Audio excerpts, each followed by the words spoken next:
திருமணஞ்சேரி ஸ்ரீ கல்யாண சுந்தரர் பொதுவாக உடல் ரீதியாக கைவலி, கால்வலி, தலைவலி, குறுக்கு வலி, இடுப்பு வலி, வயிற்று வலி, அல்சரு, மூலம்னு சொல்றது மட்டும் நோய் கிடையாது. ஒரு குறிப்பிட்ட பிரச்சனையாலோ அல்லது ஒரு குறிப்பிட்ட விவகாரத்தாலோ என்ன கருத்துகள் மாறுபாடாலோ மனம் பாதிக்கப்படும் நேரத்திலே கவலை சோர்ந்த முகத்துடன் காணப்படுவார்கள். இதுவும் ஒரு வகையில் நோயாக கருதப்படாவிட்டாலும் இது ஒரு வகையான மனநோய். ஆக உளவியல் சார்ந்த பிரச்சனைகளை அங்கே காணலாம்.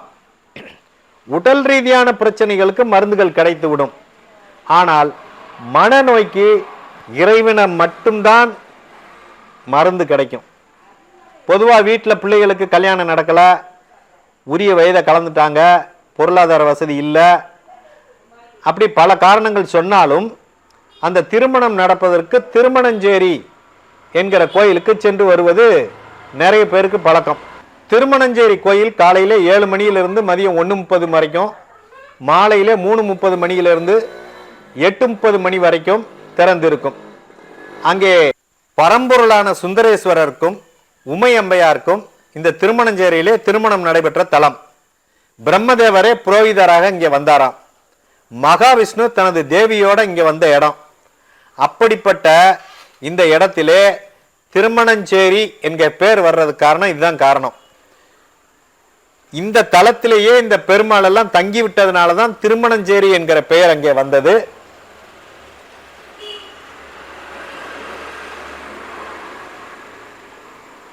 இந்த திருமணஞ்சேரி தலத்திலே திருமணமாகாத ஆண் பெண் இங்கே வருவது எல்லோரும் கண்கூடாக பார்த்த ஒரு விஷயம். திருமண தடையை அகற்றி திருமண பேற்றை வழங்கக்கூடிய ஒரு அற்புதமான தலம். கும்பகோணத்திலிருந்து மயிலாடுதுறை சாலையில குத்தாலம்னு ஒரு இடம் இருக்கு. அந்த குத்தாலம் பஸ் ஸ்டாப்ல இறங்கி இடது பக்கம் 6வது கிலோமீட்டர் தான் இந்த திருமணஞ்சேரி. பொதுவாக ஜாதக ரீதியாக இருக்கக்கூடிய தடைகள், கிரக தோஷம், அதே மாதிரி பொருளாதார தடை, வயது தடை, இப்படி எப்படிப்பட்ட தடைகளாக இருந்தாலும் இந்த திருமணஞ்சேரி ஸ்ரீ கல்யாண சுந்தரேஸ்வரரையும் ஸ்ரீ கோயிலாம்பாளையும் வணங்கி கல்யாண அர்ச்சனை செய்து கொண்டால் எல்லாவித தடைகளும் தவிடுபொடி ஆகிவிடும் என்பது கண்கூடாக கண்ட உண்மை. இந்த கல்யாண அர்ச்சனைக்கு தேவைப்படக்கூடிய பொருட்கள் அந்த கோயிலுக்கு பக்கத்திலே விற்கிறாங்க. அங்கேயே கோயில்கள்லேயே விற்கிறாங்க, வாங்கிக்கிடலாம்.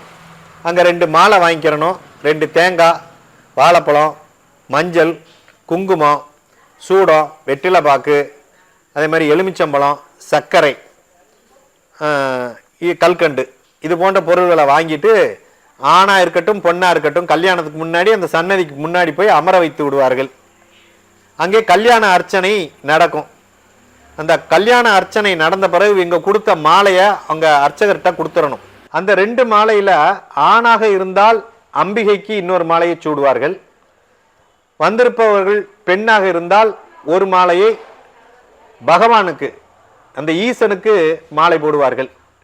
மறுபடியும் அவர் கழுத்திலே போட்ட மாலையானது மறுபடியும் இவர்கள் கழுத்திலே சூட்டப்பட்டு அந்த கோயிலை சுற்றி 3 வலம் வருவார்கள்.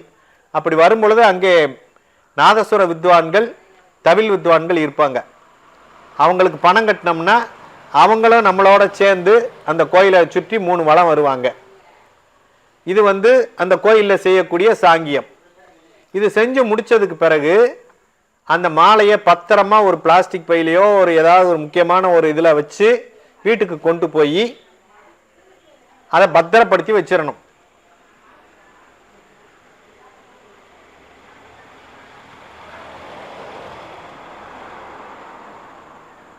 அதன் பிறகு திருமணம் முடிந்த பிறகு ஜோடியாக கணவன் மனைவியாக அந்த பத்திரப்படுத்தி வைத்திருந்த மாலையை எடுத்துக்கொண்டு வந்து அங்கே இருக்கக்கூடிய குளத்திலே அந்த மாலையை போட்டுவிட்டு மறுபடியும் புதிதாக 2 மாலைகளை வாங்கி பகவான் கழுத்திலையும் அம்பாள் கழுத்திலையும் போட்டு அந்த 2 மாலையை எடுத்து இவர்கள் கழுத்திலே சூடுவது வழக்கம். இதுதான் திருமணஞ்சேரியினுடைய ஐதீகம். இதே போல